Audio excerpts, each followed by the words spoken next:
Bună seara! Mă bucur să vă văd.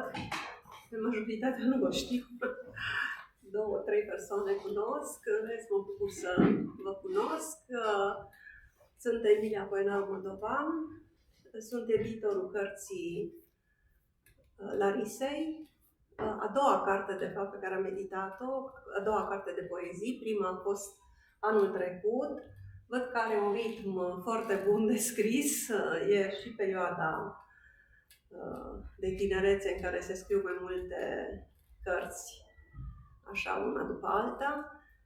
Anul trecut a publicat un volum bilingv român-italian, care a avut foarte mare succes și în Italia. A luat și un premiu, Giovanni Promese,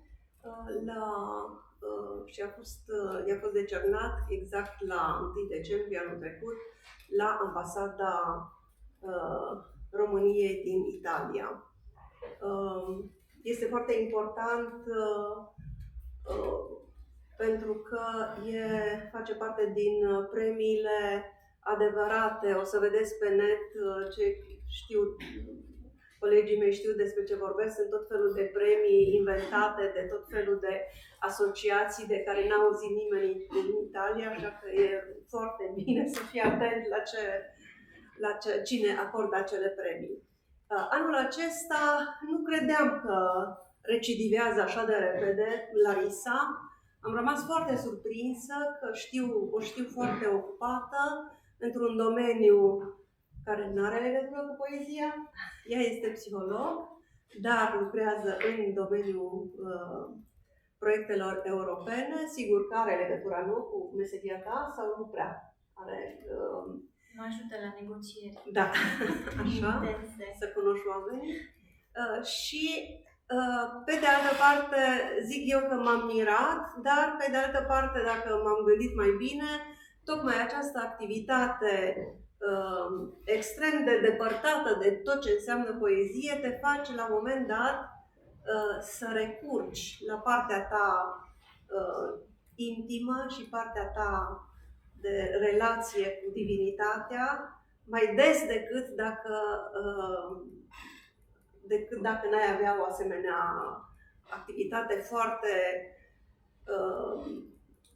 competitivă, nu? Deci în domeniul ei nu este loc de relaș, este foarte, foarte circulă mereu și în străinătate și chiar nu știu, eu o invidiez, nu știu când a putut scrie volumul. Noaptea, da. Și nu numai că l-a scris, după ce l-am văzut, a rescris multe lucruri în care fiecare, să zic, sugestie a fost pentru ea, și asta am spus-o și anul trecut, pentru cei care au fost anul trecut știu, că n-a fost nici măcar un vers pe care să îl sugerez eu, doar am sugerat că ar trebui ceva acolo și am și spus anul trecut și repet și acum, are o inteligență artistică pe care puțini artiști au. Au talent, mulți artiști, au cultură, ea are și cultură, are și talent, dar are acea inteligență care a făcut-o să își poată reface și unele poezii și să sune extraordinar. Deci, pentru mine a fost așa o surpriză și o plăcere să lucrez cu ea. Și pentru mine a fost o plăcere să lucrăm. Așa. Volumul este în colecția Cercul Literar de la Cluj. Este un cerc literar pe care l-am înființat acum 7 ani. Și, bineînțeles, că ea este deschizătoare de drum și cu volumul de anul trecut, în care a adăugat cărții un NFT, pe care o să-l explici tu ce înseamnă, că eu am înțeles, dar nu știu să explic. Așa. Deci a venit cu noutăți, așa, și ne-a dat peste cap cu NFT-ul ei. Așa, a făcut o lansare în care a invitat și nevăzători, deci acel NFT era cu posibilitatea un audiobook. Un gen audiobook, deci pentru cei care nu văd și pot accesa printr-un cod QR, puteau accesa imprimarea poeziilor citite de, și aici iară o noutate, pentru tot așa în cadrul editurii noastre, citite de către doi actori, pentru că era vorba de un dialog între doi protagoniști, el și o ea. Se pare că îi plac dialogurile, pentru că, din nou, în această carte revine cu un dialog, pot să spun, cu ea însăși, cu ea ca poet, ea ca, creator, ca să nu spunem ca și creator. Creatorul care simte disperarea că nu poate să cuprindă lumea de acum. Deci nu mai este lumea poetică sau lumea propice poeziei care era acum, să zic, și nici acum 50 de ani, nici acum măcar 10 ani. Și probabil dumneavoastră, care sunteți majoritatea mult mai tineri decât mine, știți despre ce vorbesc. Este o vreme în care tehnologia o ia mult înaintea oricărei forme de artă și noi trebuie să ținem, noi, artiștii, deci dacă nu ținem pasul, și majoritatea nu ține pasul cu tehnologia și cu modernismul, cu mijloacele moderne de comunicare, pierdem pur și simplu audiența. Deci nimeni nu mai stă să ne asculte, să citim cu glasul acela cum citeau pe vremuri, nu? Poeții, tărăgănat, nu mai are timp lumea, nu mai are structura nici sufletească și nici structura mentală să mai stea, să asculte chestii de lamentări. Și atunci poeții și cei cu pregădere, cum am spus, dotați și cu inteligență artistică, deschid din nou drumuri și încep să unească domenii. Deci ea unește domeniul scrisului cu domeniul desenului. Nu numai pentru că este ilustrată cartea de un celebru grefer. Acum când ne-ai dat cartea și ai scris cu greferul, am aflat și eu ce înseamnă grefer, adică știam că, dar n-am știut că se numește așa. Vedeți? Deci, generațiile noastre, noi aflăm pur și simplu, de la cei tineri aflăm și termeni noi. Cei care fac graffiti, nu? Deci, într-un fel e normal, e logic, dar nu am știut, recunosc, că se numesc grefer. Cu, bineînțeles, termen englezesc, pentru că nu există, ca și graffiti, nu există termen românesc și atunci le preluăm din altă limbă. Ziceam de cele două domenii, deci nu atât că sunt ilustrațiile acelui grefer, este o întrepătrundere și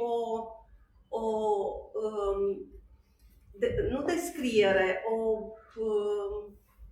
întrepătrundere, nici nu pot să spun alt cuvânt, între poeziile, între cuvintele spuse în poezii și desenele artistului, care are un nume foarte interesant, Harcea Pacea.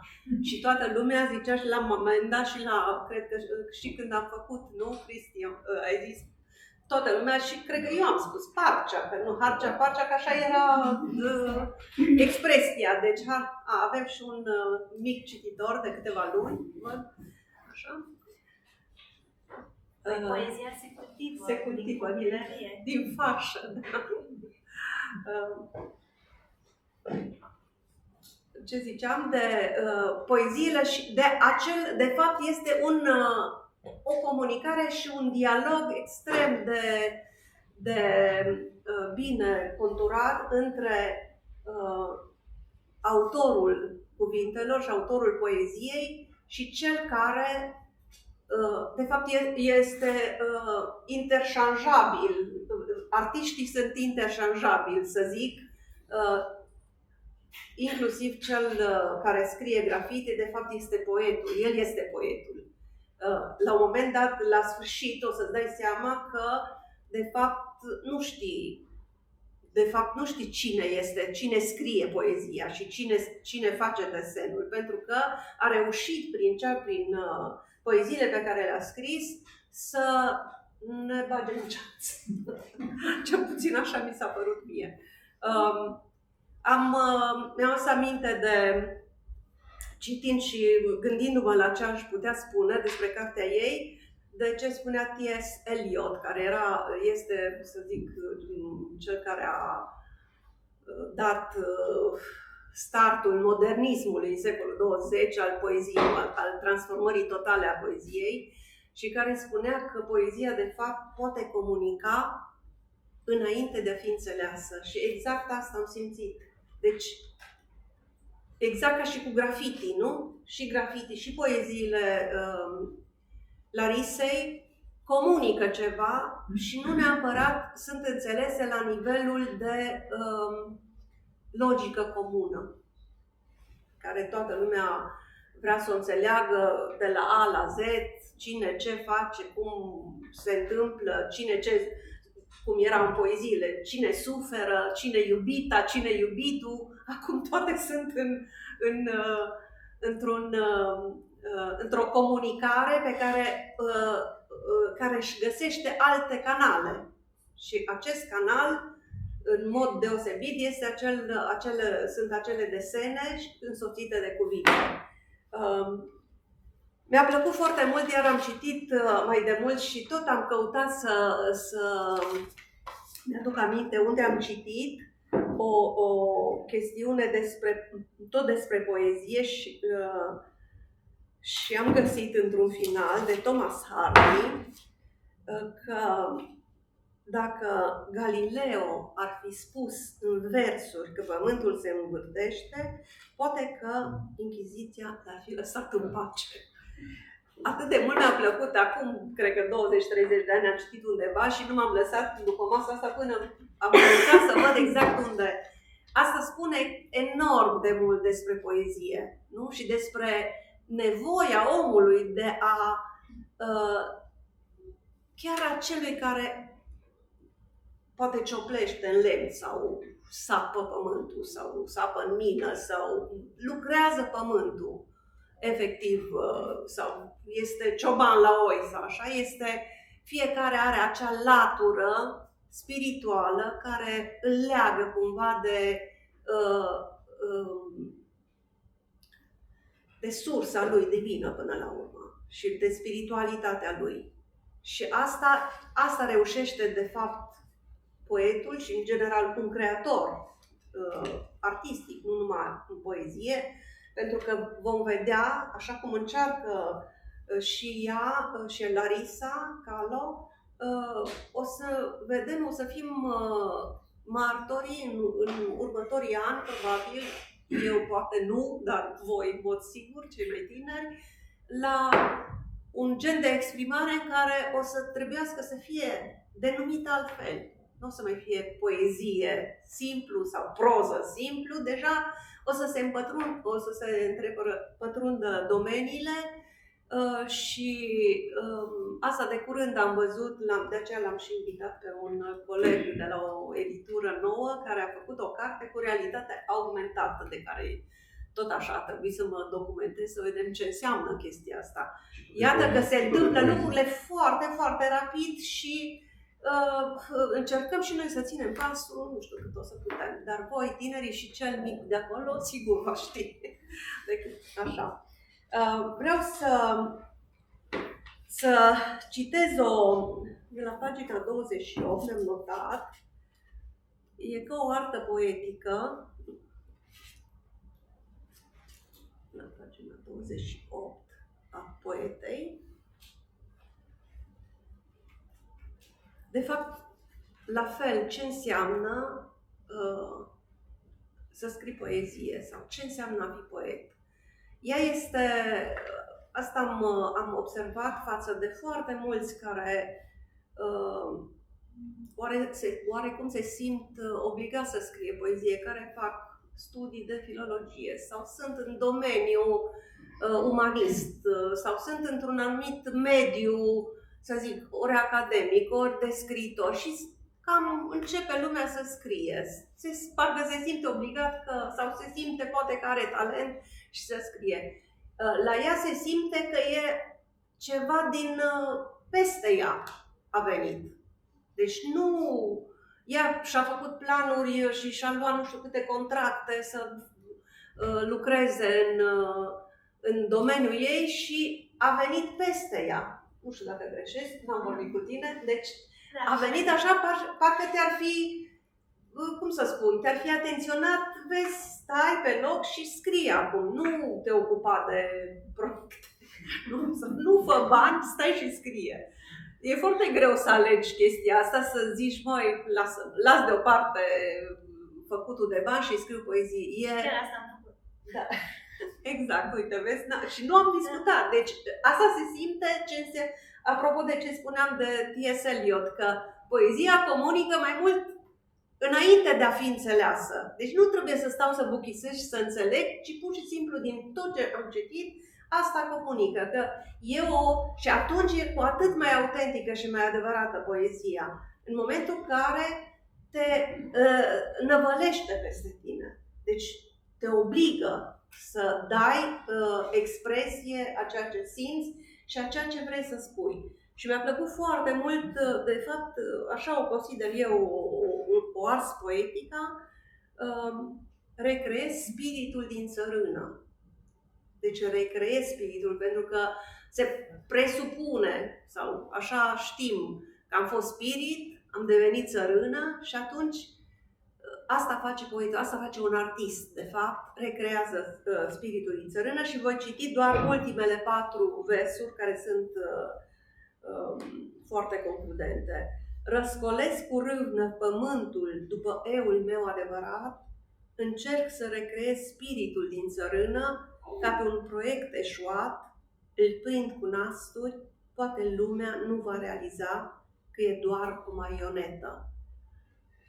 Asta spune foarte mult că încercarea pe care o face disperată a artistului nu este întotdeauna succes. Nu? Deci el încearcă, dar asta nu înseamnă și chiar dacă el revine, un artist adevărat revine, chiar dacă are eșec, chiar dacă ceea ce a recreat este doar o marionetă, el revine asupra faptului, asupra crimei, nu? Și va recrea din nou, până când va crede, dar asta nu se va întâmpla niciodată, că e perfect ce a creat, deci nu se va întâmpla, dar a tinde spre perfecțiune e deja un drum, e deja o menire, nu? Deci o menire a poetului. De asemenea, mi-am mai notat în pagina 45 ceva, să vedem despre ce.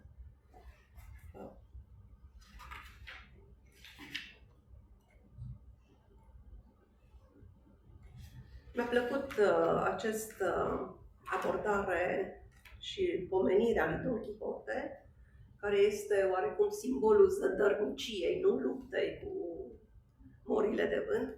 Spiritul meu se crede posesor de drept al naturii. Spune că scrisul e o deșertăciune, de care ar râde Don Quixote. Rămâi în tăcere ca un ascet, fă-ți zei din nisip și folosește poezia ca monedă de schimb, să nu mor un impostor. Iată o altă ars poetică. Aproape că vine să crezi că fiecare poezie își exprimă crezul poetei din perioada actuală. Sigur că până la adânci bătrâneți, probabil că își va mai schimba sau va ajunge la o perfecțiune sau va renunța. Nu vom ști niciodată ce turnură va lua drumul artistic al Larisei Calo. Ce pot să spun este că deocamdată e pe un drum bun și am încredere în capacitatea ei de a se recrea continuu și de a căuta în primul rând. Deci a căuta. Deci ea nu se mulțumește cu a citi doar și a găsi și a se inspira doar așa stând pe fereastră și într-o seară melancolică se inspiră și scrie 2-3 versuri. Nu. Deci ea este cea care scormonește, exact cum spunea, în pământ pentru a recrea spiritul și va recrea spiritul poeziei. Mulțumesc!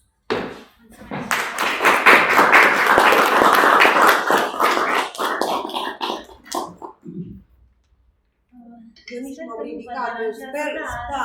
Dar mie îmi place așa să pun mobilă, chiar dacă am tocuri, dar mă sacrific. Da, e mai comod dacă vă bine să vedeți. Deci, voi începe cu mici detalii organizatorice. În primul rând aș vrea să-i mulțumesc din suflet Emiliei pentru discursul foarte inspirațional. Chiar m-am emoționat și am rezonat foarte mult cu ce ai zis și chiar citatul acela despre Galileo, cred că să-l țin minte mult timp de acum încolo. Vreau să mulțumesc și Cluj Hub pentru găzduire și Dafiani pentru că ne-a ajutat cu toată partea de organizare și, bineînțeles, de Cristi Dascălu. Sper că vă place aici, este verde, parțial și decorat de fapt, cu decorațiile noastre de acasă, dar e mai personal, așa, știi, atunci când mergi într-o călătorie lungă și ții ceva de acasă cu tine ca să te simți mai confortabil. În fine, deci aș vrea, după ce voi începe să vă povestesc câte ceva, când vom ajunge la sesiunea de autografe, v-aș ruga să vă serviți de acolo de la colțul nostru cu bunătăți, de la aperitive, ca să nu așteptați la autografe, să vă serviți, să beți un suc și după aceea să ajungeți aici. Și vreau să creez un pic de suspans în spiritul Crăciunului. Avem aici o surpriză, câte un mic cadou pentru fiecare, dar o să vi-l dezvălui mai târziu. Așadar, aș vrea să încep cu o întrebare. La ce vă gândiți când vă spun cuvântul inovație? Ceva nou.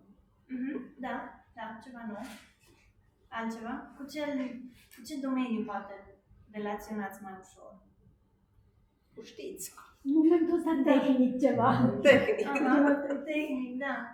De obicei așa, cu știința, cu ingineria, cu tehnologia, cu... Cum? Robotică. Exact, da. Ce am constatat eu așa în micile mele reflexii între jobul de zi și scrisul de noapte, am ajuns la o concluzie. Poate e așa, poate nu, dar asta este așa ce cred eu. Că până acum câțiva ani, sarcina și misiunea scriitorilor și a poeților, în sens restrâns, era să fie creativi. Deci trebuia să ai o idee bună, preferabil, sau mediocră, dar să ți-o dezvolți într-un roman sau în niște versuri care să ajungă la cititor, să rezoneze, să știi să o dezvolți. Deci aveai o idee pe care trebuia să o transpui eficient și elocvent pe hârtie. Să fii creativ. Acum mi se pare că nu mai e așa, că sarcina scriitorului este să fie inovativ. Și ne este greu, într-adevăr, să asociem inovația cu literatura, foarte greu, probabil, mai ales pentru scriitori, să-și dea seama că asta vrea publicul de la ei. Dar dacă stăm să ne gândim așa intuitiv, cumva asta se caută, senzaționalul, noul, chiar puțin șocantul, dar nu se caută ceva care este pur și simplu, să zic, idei reciclate în mintea unei persoane foarte inventive. Ne trebuie ceva mai mult de atât. Și, ca dovadă, mai de mult, cum se numeau volumele de poezii ale poeților noștri celor mai cunoscuți. Eminescu, Nikita Stănescu, Bacovia, cum se numeau? Poezii, poeme alese.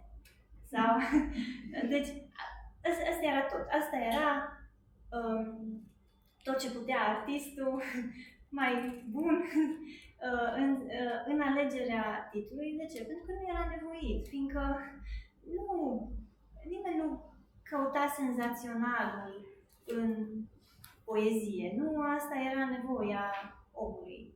Dacă ne gândim în schimb la Tudor Arghezi, Flori de Mucigai, gata, el era un pic așa, excentric și, cum adică, să ieși din tipare. Deci, puțin riscat. Acum, din contră, trebuie să ieși din tipare, nici nu mai știu unde sunt tiparele, pentru că sunt așa tot timpul unghiitoare și exact, foarte volatile. Și cu atât mai mult este o presiune și o provocare în același timp să scrii mai bine decât o inteligență artificială care a citit poate milioane de cărți pe care tu nu vei putea să le citești niciodată, dar totuși trebuie să arăți că merită să trăiască în continuare literatura scrisă de oameni. Este amuzant, într-adevăr, dacă să ne gândim, dar acesta este punctul în care suntem. Și, evident, nu zic asta în mod critic, ci zic asta ca simplu observator, pentru că, evident, în calitate de poetă, aspirantă și așa, trebuie să fiu foarte conștientă de așa zisele trenduri, ca să pot să livrez ceva care să fie conform așteptărilor. Și de aceea am ajuns, dacă vă vine să credeți, să îmi gândesc sau să-mi percep, să mă gândesc la cărțile mele ca fiind niște startup-uri. Alex râde, logotipul meu, care lucrează cu startup-uri în fiecare zi. Da. Deci de ce? Pentru că cartea așa este ca un startup în care trebuie să aibă o idee originală, inovativă, trebuie să se poziționeze pe piață, să-și facă marketing, să se diferențieze de ceilalți care fac același lucru și tot timpul să creeze nevoie, să creeze interes, entuziasm din partea pieței. Și având această viziune, evident că am ajuns în punctul la care am propus o carte inovativă prin această asociere neașteptată și chiar unică în România dintre un poet și un grafer sau un street artist care a făcut coperta și ilustrațiile. Acum, ca să... Care are stilul, da. N-am înțeles ce înseamnă steampunk și chestiile alea. cyberpunk. Da, cyberpunk, steampunk, deci iară sunt termeni pe care noi nu, deja pe noi ne da. Deci cyberpunk este o artă care se îmbină așa cu elemente din tehnologie și steampunk este o artă mai cumva vintage, dar care are elemente tot așa legate de Revoluția Industrială mai degrabă. Deci cumva o îmbinare din asta mai neașteptată. Și ca să vă spun așa un secret de după cortina creației, prima dată oricum deja m-a spus Emilia că am avut o versiune anterioară, deci am avut așa o idee care era, să zic, acceptabilă, rezonabilă și urma să fie potențată și să fie cumva scoasă în evidență de ilustrații, de partea grafică. Și după ce am văzut toate ilustrațiile, mi-am dat seama că nu există o compatibilitate, o coerență, o fluiditate suficient de bună între ilustrații și poezii. Și ăsta este motivul pentru care le-am rescris aproape pe toate, adică 35 dintre cele 50 sunt chiar noi, complet, și celelalte sunt revizuite. Vă dați seama pentru un editor ce înseamnă asta, când te prezinți cu volumul finalizat și apoi gata, peste noapte schimbi totul. Deci mulțumesc pentru înțelegere. Eu ca Ioda, Cristi și da. colegii mei de la Colorama care sunt aici. Da. Ei au dus greu. Asta e, deci de aceea, nu pentru că aveam eu așa un simț critic ultra dezvoltat, de obicei am, dar n-am arii, pentru că, de fapt, am vrut să găsesc această conexiune, să fie ca și cum nu doar ilustrațiile au fost făcute pentru poezii, dar și poeziile au fost făcute pentru ilustrații. Și asta cred că se vede la volumul final. Și doi la mână, ce am mai făcut, având în vedere că am acest personaj care ziua e poet și noaptea e grafăr și așa își exprimă el strigătul acesta de revoltă că poeziile nu au notorietate, nu sunt, să zic, opere de succes, da?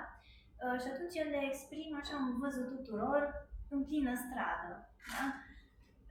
Dacă nu mă căutați în librării, uitați-mă, sunt aici. Cam asta ar fi mesajul.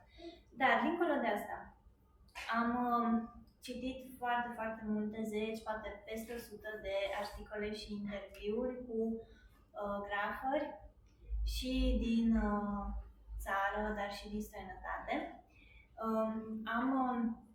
Am încercat efectiv să înțeleg care este misiunea lor, care este motivația lor, ce îi animă, efectiv, ce își propun, de fapt, de ce scriu, de ce desenează pe pereți, apropo de documentarul acesta care e acum recent lansat, de ce scriu ăștia pe pereți sau ceva în genul. Asta am încercat și eu să înțeleg. Și în construcția personajului, de fapt, asta am făcut, am îmbinat ipostaza de scriitor cu ipostaza de grafăr. Și de asta veți vedea cumva și structura volumului în două părți, în fiecare se exprimă una dintre cele două. Și apropo, ca să înțelegeți exact, o să vă citesc ceva, foarte scurt. O să vă citesc o scurtă frază a lui Hacea dintr-un interviu din 2022 în care l-a întrebat reporterul ce te motivează, care este misiunea ta. Și el spune așa: încerc să fac să se întâmple lucrurile pe care mi-aș fi dorit să le văd când eram mic. Erau chestii pe care le vedeam doar la televizor sau mai târziu pe internet. Orașul, cartierul, este ca o ființă vie. Are propria viață. Încercăm să lăsăm un exemplu de bune practici. Deci, orașul, cartierul, e ca o ființă vie, are propria viață.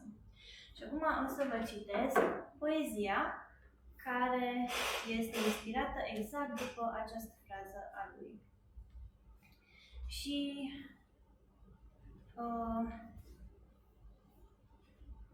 Este de fapt poezia cu care am participat la un concurs de slam poetry, de poezie recitată și am încercat așa să intru în atitudinea aia, care nu mi-e deloc caracteristică, dar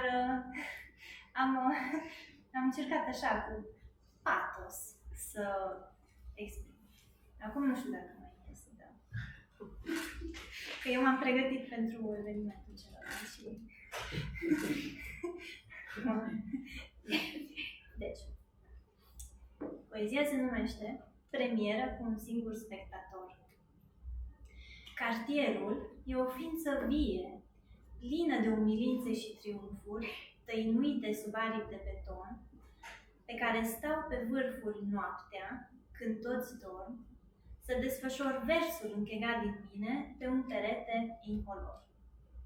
Nu vreau faină, doar un loc să vă arăt cum freamătă durerea în noi, că suntem gânduri fără voci, ascunse între perdele opace de la blocuri zgârie nori. Deci, vedeți, exact primul vers, cartierul e o ființă vie, este ceea ce a zis, de fapt, Harcea Pacea și ceea ce m-a activat și care a condus la realizarea unei poezii.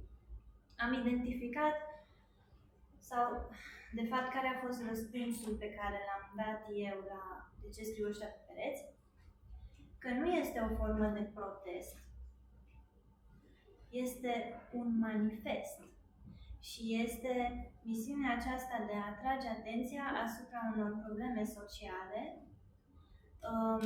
și asupra unor aspecte pe care poate nu le mai sesizăm sau le luăm ca atare, dar care poate ar trebui să luptăm să le schimbăm. De exemplu, eu am abordat în volum, veți vedea, inclusiv poluarea sau efectul poluării asupra animalelor sau faptul că nu avem destule spații verzi în orașe sau că devenim agitați dacă nu ne verificăm mesajele o oră. Deci, lucruri de genul ăsta. Și acum, în încheiere, aș vrea să vă mai spun un singur lucru. Că, din păcate, nu a putut să fie alături de noi o doamnă pe care am invitat-o, o cheamă Simina Pițur. Ea este cercetătoare cadrul laboratorului de neuroștiințe al Facultății de Psihologie și ghiciți ce? Și-a făcut teza de doctorat pe impactul poeziei asupra creierului și al emoțiilor. Și mi s-a părut foarte interesant și extrem de potrivit pentru lansarea noastră. Este primul studiu de acest gen din România, dar s-au mai făcut alte studii similare în țară, adică în străinătate. Și iată ce arată studiile. Că poezia, bine, arta în general, ne schimbă activitatea creierului, ne evocă anumite emoții, dar diferite tipuri de artă ne evocă diferite tipuri de emoții. Nu simțim aceleași emoții când ne uităm la un tablou față de când citim o poezie. Când ne uităm la un tablou, de obicei simțim nostalgie, melancolie și când citim o poezie, simțim ceea ce psihologii numesc fascinație și venerație. Care sunt... Da, mulțumesc, cineva ne aprobă. Și fascinația și venerația sunt catalogate ca fiind emoții speciale. De ce? Pentru că nu le putem simți în alte contexte de viață, cu foarte mici excepții, și mai sunt numite speciale pentru că, de fapt, ele reprezintă un amalgam, sunt o umbrelă pentru mult mai multe tipuri de emoții, precum uimirea, surpriza, sentimentul de conexiune, adică momentul ăla când simți că scriitorul pe care nici nu-l cunoști a zis ceva ce tu gândeai de mult și nu puteai să exprimi. Bucuria și sentimentul ăsta de mimire și, da, de fascinație, care de altfel se resimt și atunci când suntem îndrăgostiți. Dar în alte circunstanțe nu mai prea apar fascinație și venerație. Deci când citim poezii, când suntem îndrăgostiți, avem tendința să simțim... Deci dacă nu sunteți îndrăgostiți, citiți poezia, asta e. Da, deci să aveți și starea aceea de mi s-a bine, nu? părut foarte, foarte interesant și iată un motiv, totuși, să citim în continuare poezie. Da, știu că nu este o nevoie de bază în viața noastră, dar poate fi un motiv suficient de bun să mai citim din când în când de poezie. Mulțumesc foarte mult pentru că ați venit. Aș